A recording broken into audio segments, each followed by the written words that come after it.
Assalamu alaikum mai sauraro, muna fatan za ka danna wani subscribing sannan ka danna mana alamar ƙara domin samun sababbin shirye-shiryenmu da zarar mun ɗora. To fa, har yanzu dai a halin da ake ciki a Nijar, ƙasar Germany sun turo wa Nijar zazzafan gargaɗi. Ƙasar Germany ta ce in dai Nijar ta sake ta kai wa tsohon shugaban ƙasar ta wato Bazin duk wanda ya sake kai mai hari. To ita ma fa za ta shiga da ita za a yi yakin fa. To fa, har yanzu dai a Nijar ɗin an tattashi da safe yau sojojin ƙasar Nijar sun kulle duk wani airport wanda jirgi yake sauka a sakamakon suna tsoron ECOWAS za ta iya kai musu yaƙi a kowane irin hali.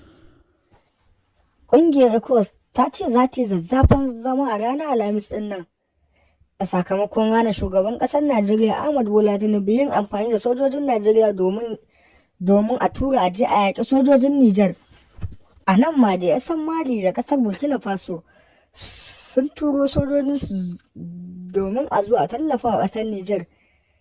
A take a lokacin aka samu wata zazzafar takarda a Faransa, ita ma Faransa ta ce ta janyo ƙasar Burkina Faso wani tallafi da take bata tare da ƙasar Mali. Duk da dai gaba ɗaya 'yan Nijar ɗin an nuna su fa tsohon shugaban ƙasar su wato Bazin kawai shi a dawo musu da shi. Su fa 'yan ƙasar Nijar again su sun yi zanga-zanga ne domin a duba wannan lamari a dawo musu da shugaban ƙasar su Bazin. Abin da ya sa ka sauke Bazin ya furta wasu maganganu ne.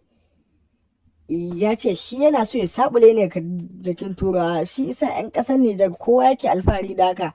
Sai su kuma sojojin ƙasar Nijar aka yi amfani da wanda aka sabule shugaban ƙasar Nijar ɗin.